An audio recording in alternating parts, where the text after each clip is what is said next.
let's start to talk about the basics of this idea of indexing, of taking something like a text and then building a data structure that accompanies the text, but that allows you to navigate, search, better understand that text. Okay, so let's start with a nice simple example. We'll start very basic. We just want to start with the very basics of how can we organize data so that we can make it easier to answer questions about the data set. So let's start with a simple example. And in this example, we've obtained many data records. And those data records are simply numbered, 1 up to 1,000,000 in this case. Maybe that's the order in which we collected them or something like that. And it's just telling us the age of a particular person. Let's say that they're voters. So it's the age of some voter. Okay? Now let's say we have a question about this data set. This is why we collect data. We want to ask questions about the data.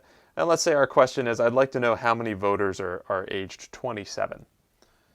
Okay, well in this data set, the order is simply by index, and the index, as far as we can tell by looking at it, is not meaningful, right? Again, the index might be something like, when did we collect the data? That doesn't tell you whether or not the person's age is 27. It doesn't even tell you anything about their age. So we wouldn't have much choice here in our computational strategy for how we would have to answer that question. We would have to literally scan this column here and count up every time we saw a voter of age 27. Not efficient.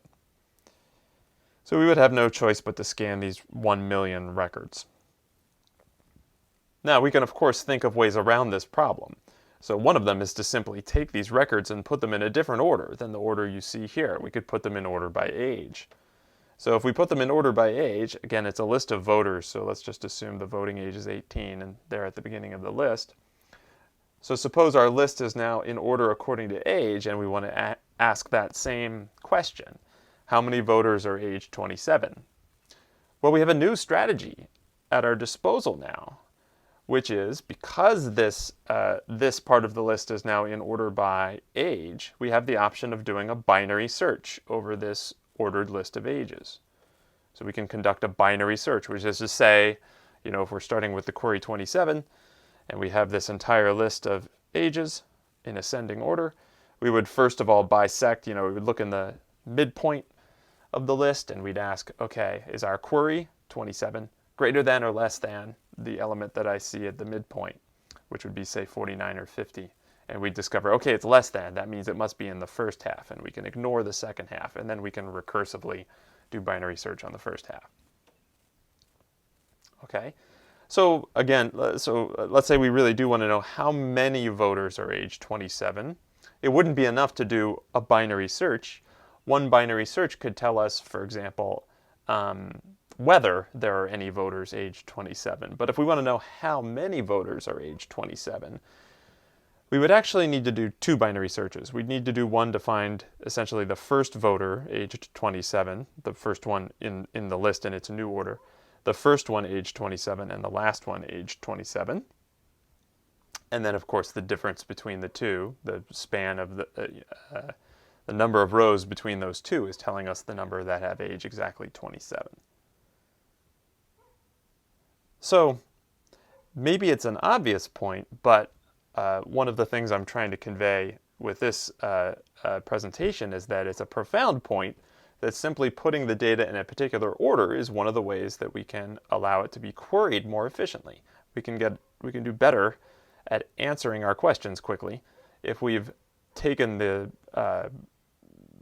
step ahead of time of putting the data in a useful order. Okay? In this particular case, we had an asymptotic improvement in how fast our query was. We went from having to do a linear scan, a sort of big O of n scan of the entire array, to a binary search where we are going to do something like log of n bisections, iterations of binary search. Let's ask another question which is related, which is, on top of allowing us to answer questions like this one more effectively, Did it increase our ability to compress the age array? So here's our age array. Is it easier to compress the age array now that it's in this order? What do I mean when I say compress? I just mean we want to take that array and replace it with a smaller representation that nonetheless we can reverse and get back the original data. We just want to make it smaller in a reversible way. Okay, so did we improve our ability to compress the data? Yes, very much so. I mean, among other things, we now have the property that all of the equal ages are going to be in a row. They're all going to be in a consecutive run in the age array because we've put it in order. We get something else too, which is that as we step up from one age to the next, as we go top down through this array, we know that that's an ascending order, right? So there's a monotonicity too to the age column when we've put it in order. These are both things that we can immediately exploit in coming up with an encoding scheme.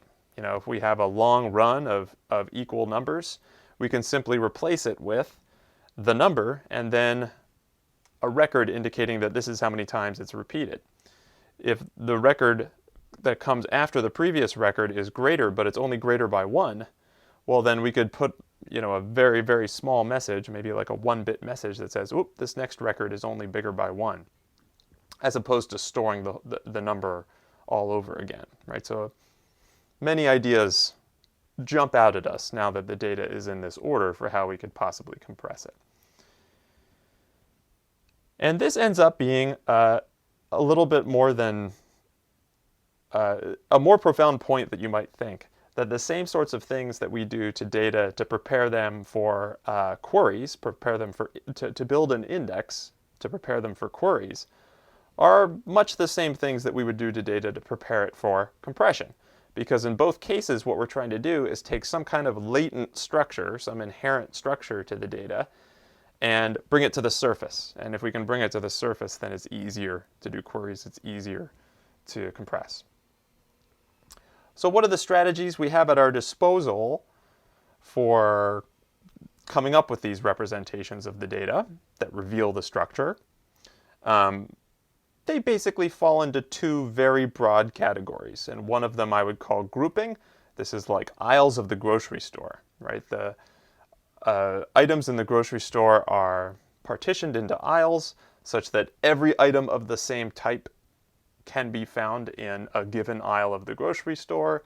Then there's signs that you can look at to figure out what types of items are in that aisle, paper goods, fruit, things like that.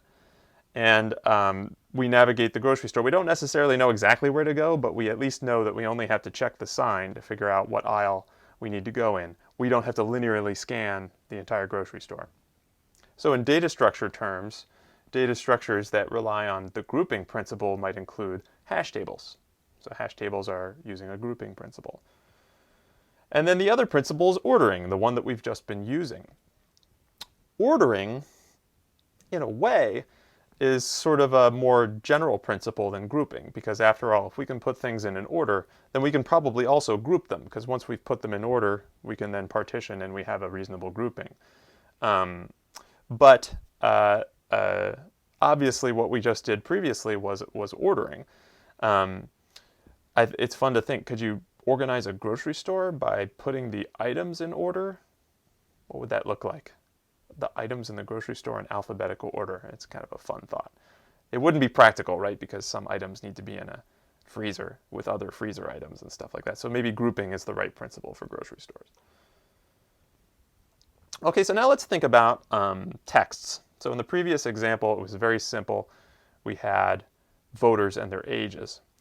Now let's say the data that we'd like to be able to organize for better compression and for better querying is a text. You know, it's a sequence of characters. So we have some text, and later we'd like to be able to ask questions about, well, does this word occur in the text? Okay, and the text is very big, but let's just look at this small excerpt of the text. All right, the text is, you know, there's a bunch more over here, and there's a bunch more over here. But what we have here is space, O-R-D-E-R, space. You get the idea? We have these words separated by spaces. Okay? So if ultimately we know that our query is going to be about words, then we could imagine a good strategy would be to extract all the words, right? Partition the text by spaces and maybe other punctuation and get out the words, and then take those words and do exactly what we did before, right? So why can we do this? When I say exactly what we did before, I mean, put them in order, put them in an array in order, just like we did with the ages previously. So can we do this with words? Words are, after all, not numbers. We were dealing with numbers before. Now we're dealing with words. Well, the key thing is there has to be an order. There has to be a defined total ordering over all the words. And fortunately, as we all know, there is, right? There's alphabetical order, right? The way we would look up a word in the dictionary. It's governed by a predictable, known total order between words, also known as lexicographical order. So if we go with an alphabetical ordering of words, we can, of course, do something extremely similar to what we did before. Let's say these are words extracted from some longer text, okay? And I'm showing, dots because I'm trying to indicate that there's a bunch of occurrences of the word good, and the rest of them are in here, etc. And so that's the good section, all right? And good was one of our 3 words. And then here's the section where all the occurrences of the word is are located. And here's the section where all the occurrences of the word order are located. And because this entire list is in alphabetical order, we know that all those occurrences are going to be consecutive within this list. Right? That's the sort of structure that we've now exposed by putting them in order. So can we still use binary search to answer a question like, is the word good in this document, in this text, or how many times does the word good occur in this text? Can we still use binary search? Sure. We have an ordering. We put everything in order ahead of time. So yeah, we can do binary search. Maybe the only sort of trick is that unlike when comparing integers, right, which is pretty clearly a scalar constant time type comparison, right, just comparing 2 integers, now we're comparing words, and words can be long, and those words can have many characters in common at the beginning, a shared prefix, such that it might actually take more than constant work to figure out what's the relative order of 2 of these words. But that's okay. So for example, it might take several character comparisons to get the relative order of the words dinosaur and dinosaurs. But this is okay. Of course, we can still do it. We've still revealed the structure. We've still given us the option of doing binary search, just like with the example with voters and ages. Okay? We've improved queryability, and again, we've improved compressibility, right? We have these tricks available to us. We can, for example, take all of the occurrences of the word good and replace it with just one occurrence and then a number indicating how many times it's repeated. That's a strategy we could use. This is called run length encoding, so we could use run length encoding. But maybe we don't just want to be limited to the level of words. In fact, we often don't want to be limited to the level of words. There isn't necessarily any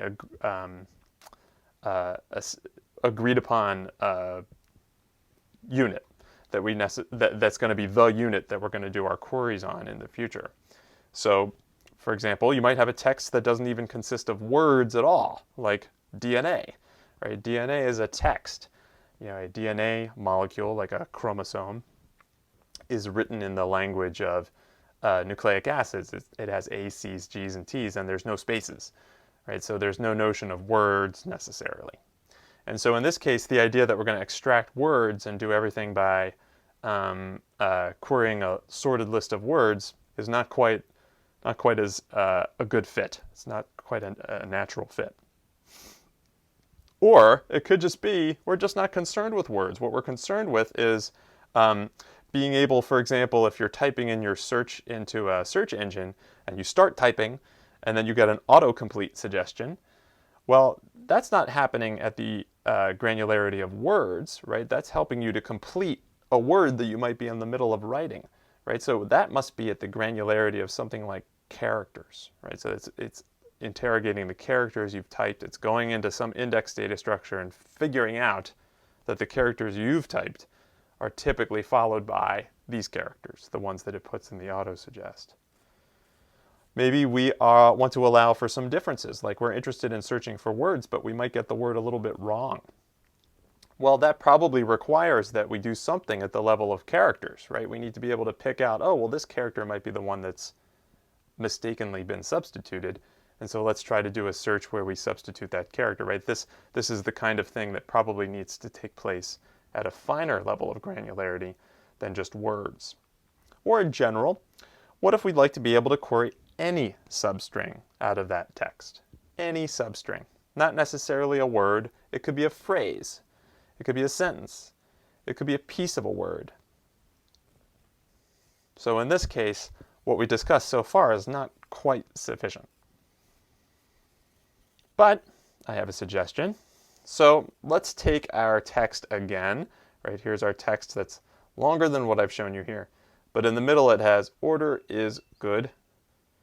And I'm using underscores here just to make the spaces a little bit more visible. So where you see an underscore, just think of it as a space. And here's my suggestion. I'm going to take every suffix of this whole text. What do I mean by a suffix? I mean some substring that goes all the way to the end. So here's a substring, goes all the way to the end. And then I started here that time. Let's start here this time. Here's a substring that goes all the way to the end. Let's start here. Here's a substring that goes all the way in. Those are suffixes. So let's just take all the suffixes of the entire text and we'll put those in order. Okay? Let's take a look at what that would look like. So here are the suffixes that start in the section that I highlighted on the previous slide. So all I'm doing here is I'm showing you the relative order of just the suffixes that start within the substring of the text that I showed you on the previous slide. Okay, so here they are here. And you can see they're in alphabetical order. I've decided that space comes before the rest of the characters in the alphabet, right? So that's why these two came here first. But then we've got the ones that start with D, the one that starts with E, starts with G, I, O, R, S. So those are in order. So now that we have this in this order, and let's imagine we've done it for all the suffixes of the text, can we use binary search to search for, say, a particular substring? Yeah, we can. We might need several character comparisons at each step of that binary search, but it's absolutely something that we could do. Would it be efficient? Well, it does seem awfully expensive to be storing, in some form or another, a list of every suffix of the original text, right? If you're just imagining what's the asymptotic growth of that entire data structure, you could, if you were to form this data structure in a naive way, and this text had n characters in it, you might be spending on the order of n squared characters in order to have this, in order to be able to even store all these suffixes in this order. So there might be a question about whether this is efficient, and indeed there are cleverer ways to do this, and we'll examine one, but there are others as well. But the fact of the matter is, taking all the suffixes of the text and putting them in order allowed us to do what the other sorted orders allowed us to do, but now at the granularity of characters and being able to find whether a substring occurs in the larger text. Okay? So this is the beginning of a series of lectures on indexing, and having seen what we've now seen about this notion of ordering, we're going to proceed along a path where we're going to fill in more and more the answers to more and more questions about exactly what this ordering might be, exactly what the ordering does for us in terms of indexing and compression. And some specific questions we'll ask is, how do we even measure redundant information in a string? Because it's the redundant information that we want to, in the case of compression, we basically want to eliminate. And in the case of indexing, it's what we want to exploit so that we can answer questions more quickly. How do we represent strings with redundant information taking minimal space? How do we compress them? How can orderings, like sorted order, like we saw today, make the strings more compressible? And then how do these orderings also make the strings fast to search? Faster than anything we discussed today, faster than binary search, for example. And a major player in this series of discussions is going to be something called the Burrows-Wheeler transform. The Burrows-Wheeler transform is one such order. It's a little bit like the sorted order that we discussed today, but with a slight, with a twist. And the Burrows-Wheeler transform, which was originally invented for the purpose of compressing strings, and indeed if you've ever used bzip or the bzip2 tool, that tool uses this idea of the Burrows-Wheeler transform to do compression. But further, later, the idea of the Burrows-Wheeler transform was developed further to make it into an index. The Burrows-Wheeler transform plus a little bit of extra data can essentially be used as an index. And so the dual nature of these orderings and of these strategies is that there's one aspect that makes them useful for compression, another aspect that makes them useful for indexing. So the Burrows-Wheeler transform, just to give you a kind of an analogy, I think of it as being like you're taking a string, it could be a very large text, and you're changing the order of the characters of the string in a way that kind of makes the structure visible, brings the structure to the surface. Sometimes I think of it as like, if you have folded origami and the origami is of many different colored pieces of paper, if you were to unfold it, you would get, a few sheets of colored paper. It looks very complex when it's folded, but then when you unfold it, there's a great deal of simplicity. Okay, so we'll move on to answer some of the questions that we outlined before in coming lectures.